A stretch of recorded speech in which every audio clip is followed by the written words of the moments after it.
3 horas e 12 minutos, 3 e 12.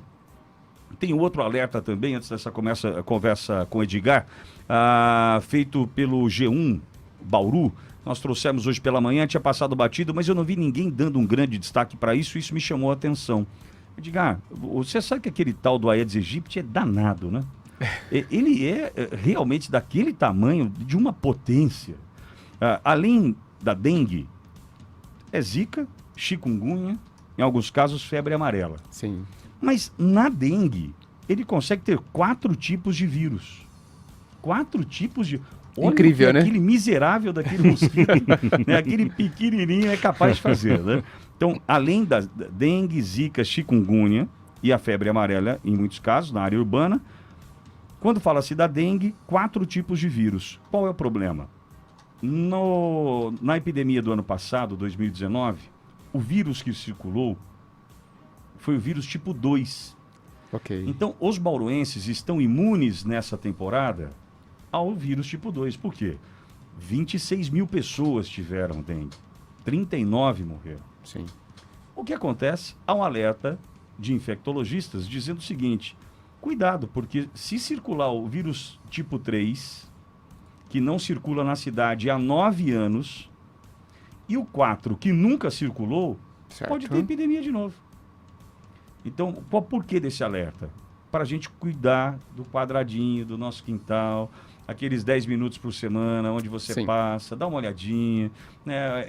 Sabe aquele banheirinho lá do fundo da sua casa, né, que você pouco usa? Aquele vaso sanitário está aberto, está coberto, não está? Né? De repente um sabão em pó na água para poder dar uma atrapalhada. Né? Aquela vasilhinha d'água que você deixa para o seu animalzinho de estimação, né? Ou para aquele animalzinho que passa às vezes na rua, que você gosta de ajudar nesse sentido. Mas como é que está aquela vasilhinha? Né?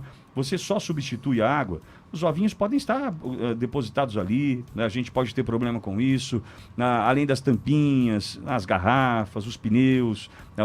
Os pratinhos de planta. Pode parecer besteira, loucura. De cara, eu sempre falo. Em 1986 eu cheguei em Bauru e fui estudar no São Francisco. E o primeiro trabalho em cartaz que eu fiz no São Francisco foi sobre a dengue. Sério? Sério. Nossa. Inesquecível, né? O desenho horrível que eu fiz do mosquito no meio da cartolina lá e tal, me lembro, é inesquecível. Quer dizer, a gente está falando de 34 anos. Sim, sim. E a gente está discutindo o mesmo assunto. É. Né? Então, ainda é a falta da consciência, né, da população, porque não posso colocar na conta da prefeitura. 80% da culpa, quando o assunto é dengue, é nossa. É da população, com certeza. Não posso colocar na conta da prefeitura em hipótese alguma. Eu seria injusto. Entretanto, se circular o vírus tipo 3 ou 4 e uma nova epidemia, nós estamos preparados para isso? Né? Corremos o risco da dengue hemorrágica, uma série de coisas. Percebemos que Bauru não tratou bem dos seus pacientes com dengue, lembrando de pessoas sentadas em chão de UPA, né? 39 mortes, a cidade provavelmente que mais matou de dengue em 2019, enfim. Então fica esse alerta, né? Por quê?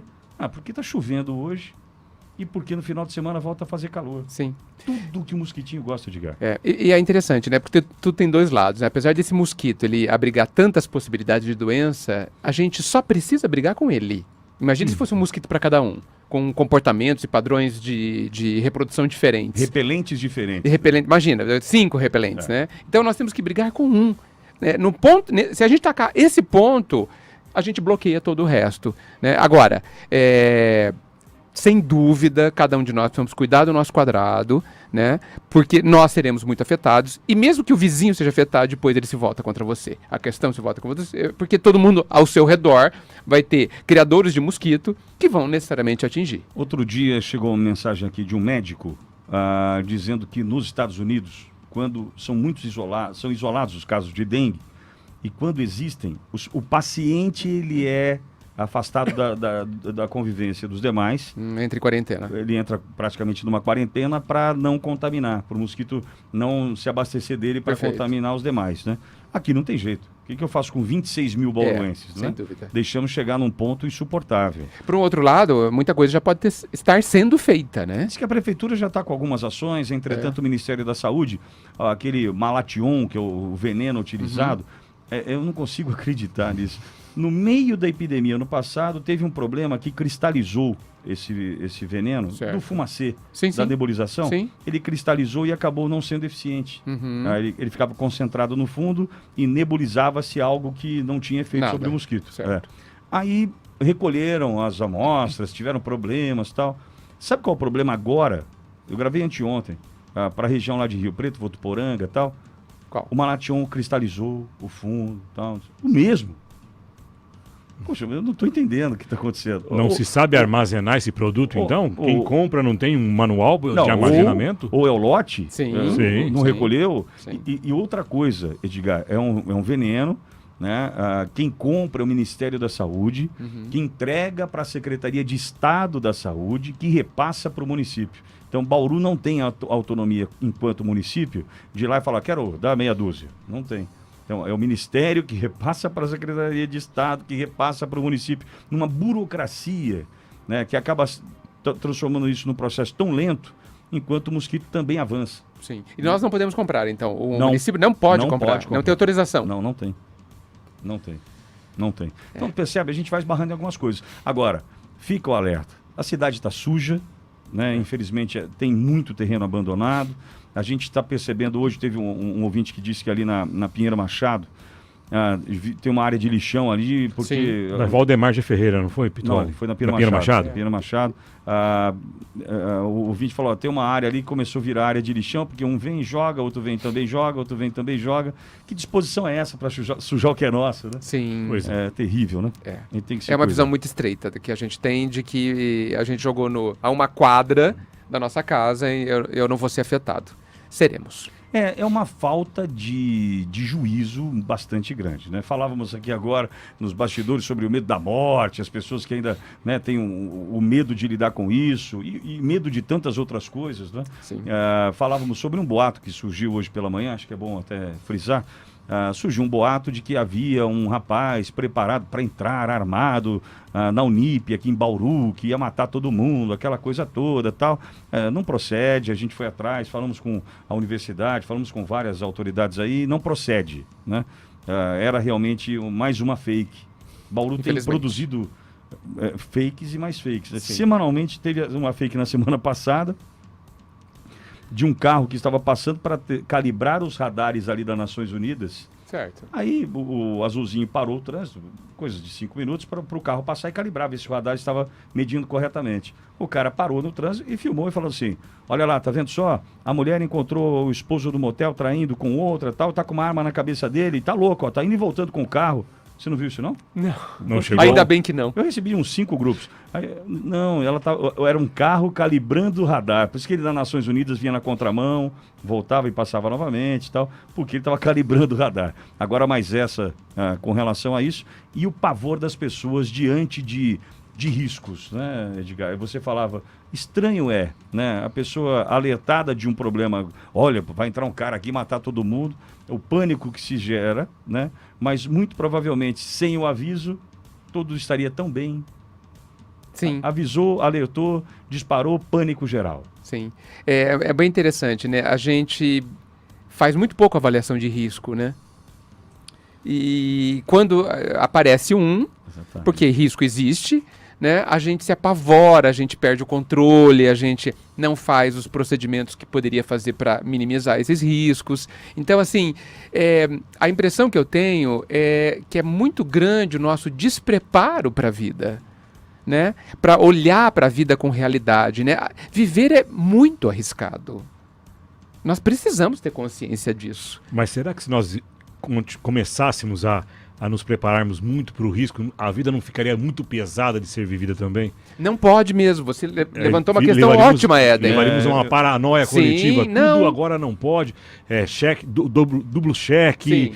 Tudo muito, muito metódico, muito pronto, muito prático e esquecemos da maravilha de ver a vida, né? Perfeito, perfeito. Você disse muito bem, porque assim, até para viver a vida, a gente, quer dizer, principalmente para viver a vida, a gente precisa colocar, não isolar os conceitos, né? Sim. O conceito de risco tem que estar junto com o conceito de equilíbrio, Entendi. Né? Concorda? Claro. Porque o oposto disso é a gente ser irresponsável. Claro. Né? A gente, não, a vida é uma aventura, então eu vou me arriscar à vontade, sem dar o devido valor à vida que tenho. E o extremo disso seria uma paranoia. Você Sim. ficar isolado ou engessado por não poder fazer nada que te põe em risco. Mas- E, claro, tudo é risco, né? Tudo é risco. Mas entendo que deve haver uma análise. Deve haver análise. Deve Sim. haver. Sim. Essa análise de Sim. risco, ela, inclusive, líderes trabalham, né, nesse sentido, Sim. nos seus negócios, Perfeito. nas equipes que lideram. Sim. Pais têm, acho que, ter essa visão, Sim. né, sobre seus filhos, no alerta. Realmente o Éden coloca muito bem, com o equilíbrio necessário equilíbrio. para a vida não perder seu brilho. Sim. Né? Mas ela deve haver. E, Deve haver. E tem uma questão interessante. Nessa análise, eu entendo que nós vamos chegar em algumas conclusões muito interessantes, que são muito positivas no meu entendimento. Bem, já que eu não tenho absoluto controle sobre o risco, e nem devo, porque vou ficar um neurótico, então eu começo a considerar determinados riscos como riscos naturais, inerentes. Por exemplo, eu vou pedalar. Tá certo? Vou pedalar como um esporte. Existe 1 milhão de riscos no pedalar. Sim. Tá certo? E são considerados inerentes. Eu vou procurar evitá-los, vou fazer a minha parte. Ponto final. Ponto final. Ponto final, É acabou. Né? Não, a gente parece que quer viver numa bolha de plástico, né? Num lugar onde não há risco, não tem vírus, não tem bactérias, tal. E isso fica antinatural. Isso não é vida. Porque é preciso que todos esses riscos existam e que a gente aprenda a lidar com eles, porque esses riscos nos fortalecem. Você sabe que o nosso sistema imunológico, se ele ficar isolado de tudo que o agride, Vulnerável. ele se enfraquece. Sim. A vacina é isso, me fortalecer. Não é? A homeopatia é isso, é o princípio de que eu tenho que estar exposto àquilo que me agride em doses corretas para que eu me fortaleça. Agora não, a gente se isola de tudo, se levanta os muros 10 metros de altura e acredita na ilusão de que estamos seguros. Agora, sabe, Edgar, mas tem alguns riscos, por exemplo, que eu gosto de fazer a leitura e evitá-los, né? Por exemplo, acho que já até falei isso aqui outro dia. Nós vivemos uma rotina. E a rotina, por incrível que pareça, eu adoro a rotina a partir do momento que você se aprimore dentro da rotina. Quando ela é a seu favor. Joga pro meu lado. Sim. Só que, ao mesmo tempo, a rotina também nos traz riscos nessa sociedade maluca que vivemos hoje, doentia.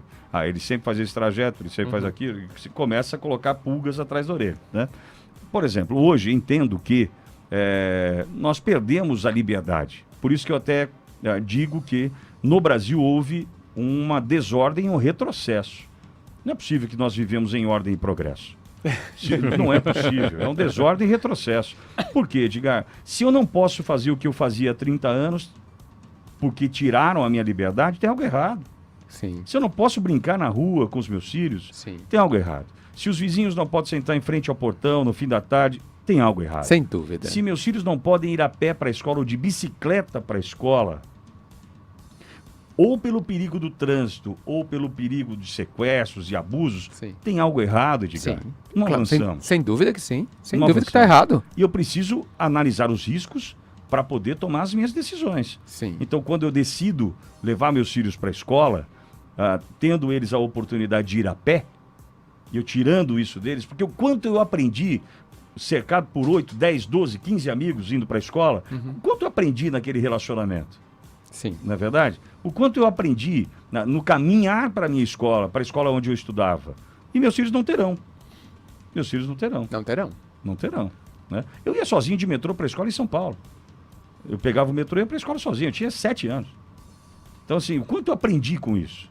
O quanto eu vivi disso e transformou minha vida. Só que hoje tem risco. Sim. Posso trazer uma experiência que eu não vivi, mas eu vi esses dias, num desses programas que passam, acho que no domingo, não sei se na Record ou se na Globo Fantástico ou Domingo Espetacular. Falando sobre o Japão. Uma criança japonesa, ela preparava o café da manhã dela, se vestia e ia para a escola. Sozinha, nenhum adulto impondo horário, obrigação, e ela fazia.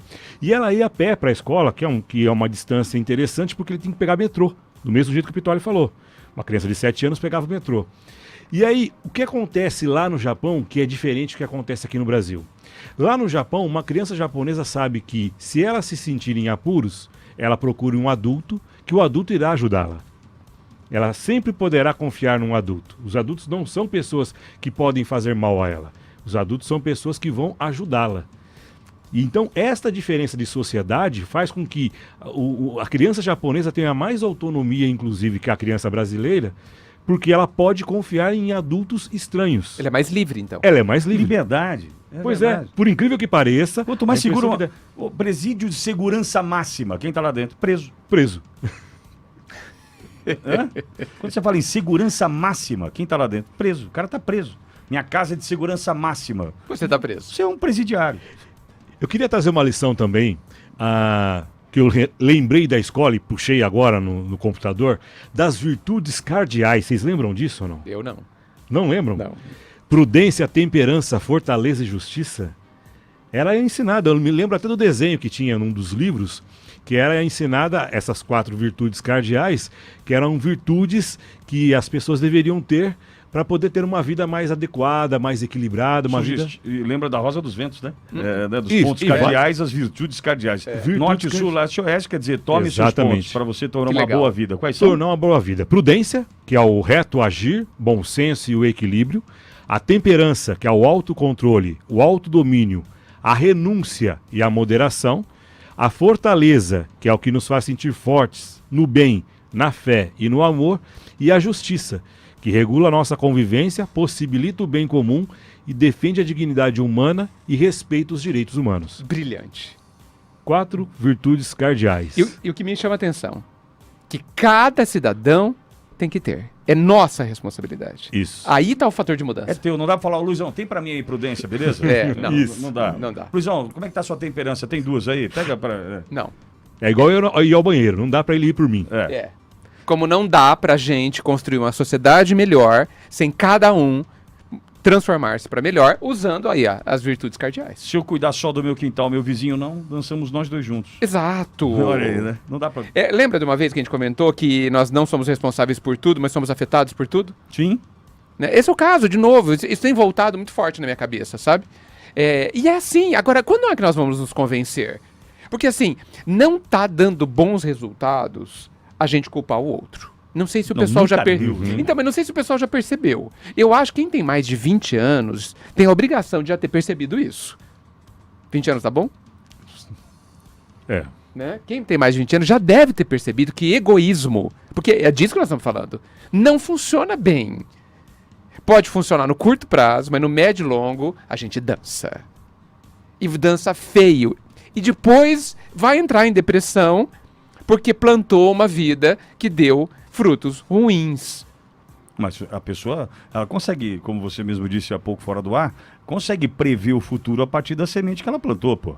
Penso que sim, nós podemos, todo mundo pode prever o futuro. O seu futuro, inclusive. Plantei morango, vou colher jaca. Então, Ah, eu nunca vi isso, né? Você já viu não. também não, né? Não existe, né? Não tem. Não. Então, assim, o que você está plantando hoje? Na forma de pensar, de sentir e no seu fazer. Se você analisar isso, você conhece o seu futuro. Quem vai ter coragem? Hã? Pois é. A palavra é coragem? Coragem para analisar? É. Eu acho que sabe o que eu penso assim, Edgar? Eu até falo, problema nasceu para ser resolvido. Sim, E ele fica do tamanho que ele ficou porque você deixou. sim. Ele nasce pequeno, não é verdade? As equações vão se... As variáveis vão aumentando a partir do momento que você ignora. Exatamente. Aquela história do... Eu descobri essa doença no início, tratei e me curei. Eu não tratei, não fiz a prevenção, não sei o que, ficou grande e as consequências eu vou arcar. Vai, As consequências. vai, Né? vai e vai. E os problemas, as mesmas coisas. A gente muitas vezes, deixa para depois eu vejo, depois Sim. eu corrijo. Isso é o problema. Você, a não ser que você tenha noção do que você esteja fazendo, né? Dessa decisão que você tomou. Um risco Né? calculado, né? Beleza. Priorização. Ok, Exatamente. ok. Hoje não deu, amanhã Sim. eu resolvo. Sim. Mas abandonar, né, acaba virando muitas vezes uma opção, Sim. uma opção inconsequente. Inconsequente. Né? E a conta vem, gente, não tem alternativa. Né? Isso é uma lei da natureza. Basta a gente ver como funciona a agricultura, como funciona você jogar o seu pé numa parede, verifica se dói ou não. Não é? Costuma doer. Né? Então, significando que em todos os aspectos, inclusive nos aspectos sociais e morais, a questão de o que eu planto, eu colho, é uma realidade. Então, assim, nós vamos nos render a quanto? Aliás, eu acho que as nossas atitudes diante do plantar até o colher têm servido de adubo para que esse processo seja bem rápido. Eu tenho dito o seguinte, nunca razão. foi tão rápido plantar e colher. Sim. Que bom. Ótimo. E isso facilita para o estudante, que somos nós, né? Você lembra do começo, lá atrás, você falava Sim. assim, e um dia esse cara vai colher tudo que ele plantou. Aham. Nossa, estão colhendo tão rápido. Sim. Não é? A coisa- Estamos colhendo É tão porque nós rápido. estamos na era do fast food, meu caro Pitori. Tem justiça rápida também, É, quem justiça sabe, rápida. né? Tem Ou colheita rápida. Não, é verdade, é verdade. Agora, gente, e isso não é introduzir um peso na vida. Não. Eu acho que, inclusive, é um fator de liberdade. Liberdade, isso que eu Não ia falar, é? dá mais Poxa, leveza. eu controlo a minha vida, eu sei o meu futuro, eu não tenho medo do futuro porque eu sei como ele é. Olha só que interessante, porque Sim, a que eu maioria das plantei. pessoas vivem com medo do futuro. Acontece uma coisa, meu Deus, agora como vai ser? Mas eu sei como vai ser. Muitas vezes eu tenho a chance no Hipersaúde, lá que eu apresento aos domingos, né, de ligar para as pessoas contempladas com grandes prêmios. Certo. 700 mil reais, 500 mil. O cara acabou de ganhar 700 mil reais. Uau, Isso transforma a vida de qualquer pessoa. sim. Aí você fala assim, ô Luizão, caiu a ficha? Não acredito. Eu falo, mas você não comprou? Não havia esse risco. Você não adquiriu o risco de ganhar. Sim. O melhor risco possível. Sim, né? um risco bom. Você não comprou a chance de ser feliz? Comprei. Então, cara, você ganhou. Então, as pessoas têm isso, né? Vamos pegar para o lado contrário também. Fez tudo para acabar com a própria vida ao longo da jornada. Sim. Quando a vida acaba, não acredito. Justo comigo. Sim. Pô, mas você não fez tudo? Você não comprou esse vale lá atrás? Então, veja, Retira. nós somos Não é? muito estranhos. Eu acho que o ser humano é bem estranho. É. O estranho que me ouve. Vamos pro intervalo agora rapidinho, 3h34 da volta. Tem mais Edgar Miguel por aqui. Obrigado pela sua audiência. Voltamos já já. 3h41, 3h41, antes da retomada da conversa com Edgar Miguel. Aliás, acho que está no contexto, viu, Edgar? Sim. Vou mostrar uma foto para você agora. Essa é a foto, né, Luiz? Está aí no monitor. Dá uma olhada. Essa esquina aí, Edgar. Tá vendo ali a foto? Consegue Isso é uma identificar? esquina? Isso é uma esquina. Não dá para perceber direito. Parece um depósito de lixo, né? Exatamente. Tá vendo ali, o Eden? Sim. Parece um depósito de lixo, né? Pensei que fosse uma instalação de alguma obra de arte mais contemporânea. Tem um grafite ali, Ultra-vanguardista, hein? ultra vanguardista, bastante realista. A Aedes aegyptiana. Sem dúvida, entendi. sem dúvida. É uma Uma nova arte, modalidade. Isso aí sabe onde é? Não. Não? Isso é São Martin, quadra 12, esquina com a Benjamin Constant. Aqui no centro. Duque pra cima? Não. Um pouquinho para cima da Rodrigues. Da Rodrigues, né? Benjamin Constant. Meu Deus. Tem noção? Aí a gente não quer ter dengue. Aí tá falando, a gente cuida da cidade. O Márcio Teixeira, inclusive, disse que já está a caminho para limpar. Pois é. É um dos principais corredores da cidade. ele tá falando, São Martin. Sim. Esses dias o Márcio também publicou alguma coisa desse tipo, de um local central com bastante sujeira. Falou, uma pessoa veio, depositou o lixo aqui e foi embora. Como é que a gente quer que dê certo? Pois é. Não pode dar certo. Vamos combater a dengue. Olha como é que o povo faz contra o povo. Isso é o povo contra o povo. Fazia tempo que eu não falava essa frase. Esse é o povo contra o povo, cara. É um absurdo. Quem não acompanha, esquina da São Martin com a Benjamin Constant. Aliás, o Márcio Teixeira, muito obrigado, Márcio. Já está a caminho para limpar o local. Absolutamente tomado por colchões, enfim. Só lixo, muito lixo. Cadeira, sofá, uma série de coisas estão ali numa esquina importante da cidade. Como é que a gente vai vencer essa se quem está jogando joga contra? Não tem fogo pior que o fogo amigo, não é verdade? Sem dúvida. E aí a gente, assim, eu fico pensando aqui, olhando essa cena, o que fazer, né? O que resolve realmente só a educação, né? E aí eu não estou falando de instrução, né? E quanto tempo vai levar para a gente Sim, embutir isso na cabeça sim, dessa sim, moçada? Sem né? dúvida, sem dúvida. E veja, quando eu falo de educação, existem um grande grupo de pessoas que vive à parte, né, à margem do processo educativo também. Né? Mesmo que a educação seja boa, Existe um grupo de pessoas que não entram no sistema educacional, vamos pensar assim, né? Como também atingi-las, né? Porque pensando em termos de propagação, exatamente, em termos de propagação, nós estamos falando do mesmo tipo de pensamento que a gente tem que ter em relação ao mosquito. É a janela quebrada. Exatamente. É a teoria da janela quebrada. É pelo costume, né? Exatamente. Tá tudo tão limpo porque eu vou sujar. Mas está tudo tão sujo porque eu não vou sujar. Né? Ou então por que eu vou limpar, né? Tá então há uma desagregação, né? Aquilo não tem nada a ver comigo. Isso não é uma verdade. Não. Enquanto nas cidades pequenas, ou realmente no passado, tudo era meu, né? O espaço urbano era meu e era de todos ao mesmo tempo, né? Então me importava, né? Assim, tinha a ver comigo, todo mundo sentia isso, né? É muito curioso mesmo. Mas o Márcio já está a caminho para limpar essa porquice aí. A Eden, participação do ouvinte Jovem Pan? Participação, sim, do maestro André. Vamos ouvi-lo. Em áudio? Vamos lá. Vamos lá. Olá, queridos amigos da Jovem Pan Bauru. Aqui quem fala é o André de Souza, antigo maestro da Banda Sinfônica Municipal de Bauru.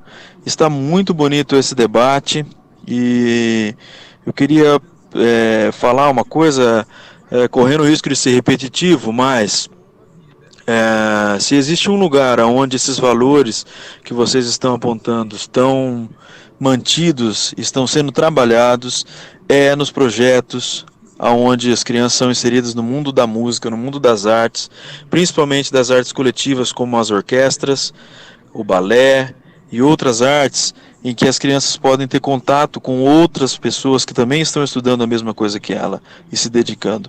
Esses valores são muito defendidos nesses projetos, ainda estão valendo e têm obtido resultados incríveis com esses jovens.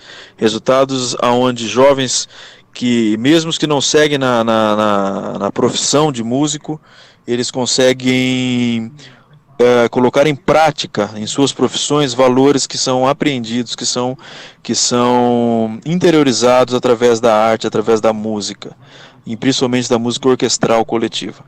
Então, é um prazer falar com vocês e espero que nossos governantes enxerguem nas artes a saída ou talvez o retorno para os valores que foram perdidos pela sociedade. Muito obrigado, meus amigos, parabéns pelo programa, tá lindo, um grande abraço aí, até mais. Obrigado, André. Aliás, sabe, pegando essa fala do André, eu penso e sempre gostei muito dessa história, desses projetos que unem, por exemplo, crianças ou jovens para música. Então a prefeitura oferece gratuitamente aulas para banda sinfônica, por exemplo, e tal. Ali você junta crianças de escolas diferentes e regiões diferentes da cidade que vão para um centro. Não, vão para um centro cultural, vão para vão para o teatro, vão tal. E são crianças de regiões diferentes da cidade, de escolas diferentes, de séries diferentes, de famílias muito distintas, muitas vezes, né?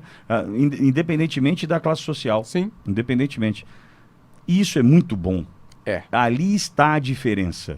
Porque é o seguinte, a criança que frequenta a escola, a creche, a e-mail, enfim, independentemente do ano, ela acaba convivendo com alguém que vai ficar muito próximo da realidade dela. Sim. Aquele meu amiguinho, a gente é levado muitas vezes a pensar muito parecido, é uma professora, e a gente acaba se unindo. Né?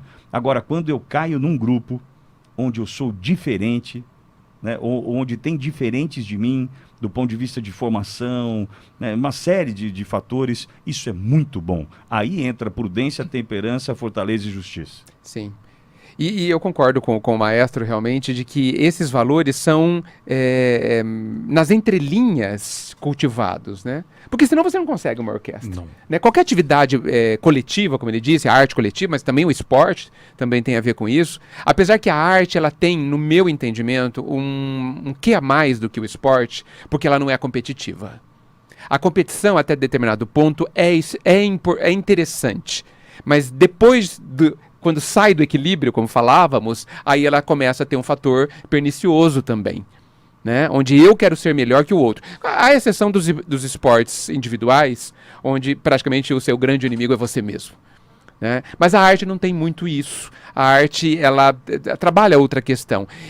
Agora, se os nossos governantes não conseguem ter o alcance de entender esses valores, né, a população pode brigar por isso, e deve, né?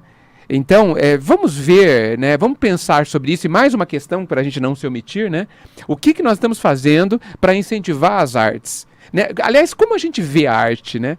Eu levanto a questão, a gente entende o que é isso? As consequências e as consequências nisso, sim, né? sim, porque o maestro disse bem, é possível que o aluno que aprenda um determinado instrumento, ele não siga essa profissão, mas os valores ele vai levar, ele vai ser um cidadão diferente. Isso não tem preço, realmente. Sem dúvida. Mas alguém hein? Sim, participação do Antônio. Pitoli, esse medo de deixar os filhos irem para a escola não surgiu também pelo pânico das informações? E ele traz um arrazoado aqui, que ele falou que ele cresceu no Geisel e tal, e viu algumas pessoas, assim, à luz do dia, consumindo drogas. Mas ele acha que, segundo ele entende, que nós estamos errando muito devido ao medo de isolarmos cada vez mais os nossos filhos. A participação do Antônio trazendo isso... E essa maneira de pensar. Acho que mais que a informação é o poder da observação, Antônio. É só a gente olhar ao redor.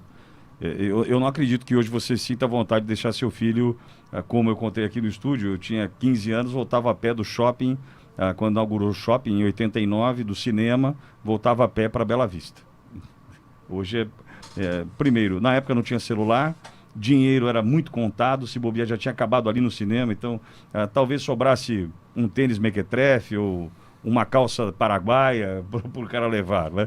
Era o que tínhamos para o momento. Sim. Mas acho que tudo isso mudou. Hoje, saber que um celular vale tantas pedras ali para os caras do crack, que sempre alguém tem vintão na carteira, dezão na carteira, tal.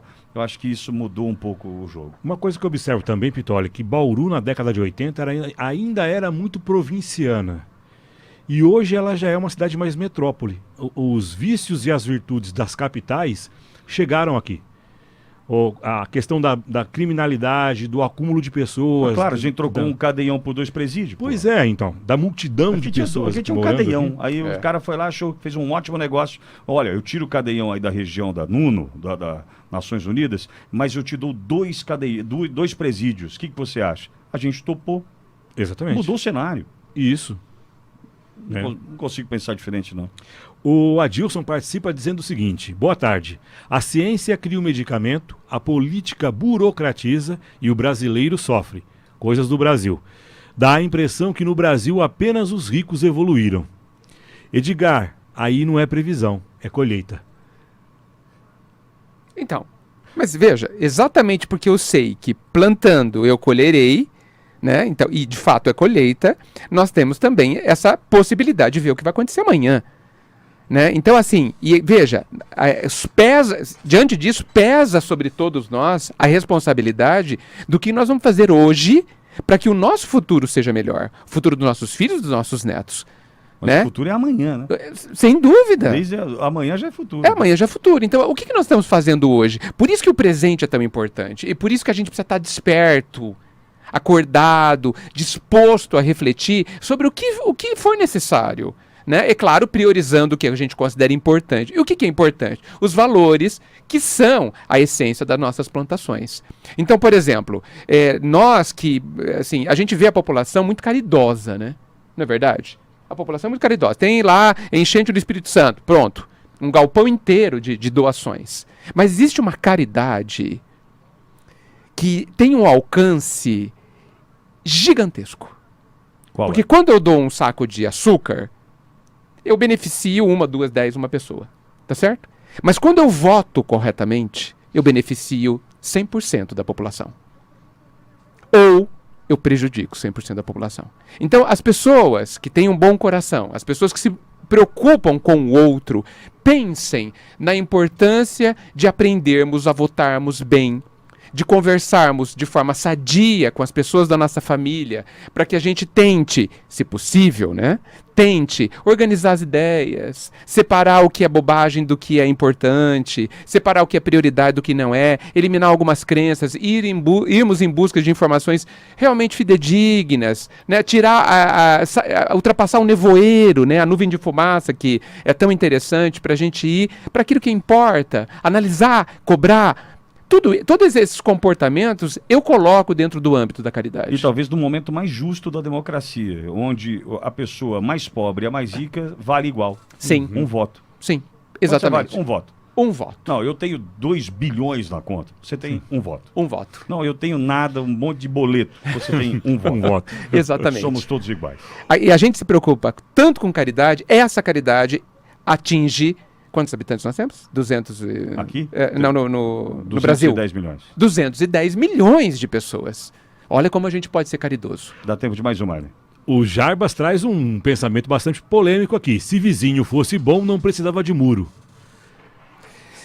Então, se a gente fosse, se todos nós fôssemos melhores, não precisava realmente de muro. Em que situação vive Jarbas? Pois é, não sei. Em que situação vive Jarbas? Quem são né? os vizinhos de Jarbas, né? Aliás, eu acho que tem um negócio muito legal que chama lar. Né? E a gente preservar o lar, às vezes a gente vai precisar de muros, né? Para que a gente tenha momentos de lar. Eu batalho muito por isso na minha casa, para dizer o seguinte, tem coisas que a gente só pode fazer aqui. Sem dúvida. Nós 4 juntos, em casa tem 2 filhos, sem dúvida. nós 4 juntos, tem coisas que a gente só pode fazer aqui em casa. Porque isso aqui é o nosso lar.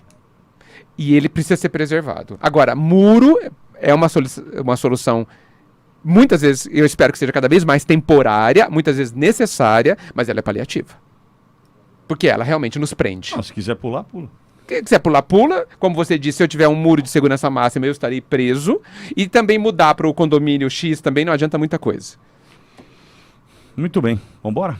Vamos lá. Porque quinta-feira acabou também, Edgar. Pois é. Como voa o negócio, é o peixe, o negócio voa. Edgar, até quinta, Edgar. Até quinta, obrigado pelo papo tão importante. Sem dúvida, para todos. Obrigado, para todos nós, Edgar. para mim também, obrigado. Éden, até amanhã.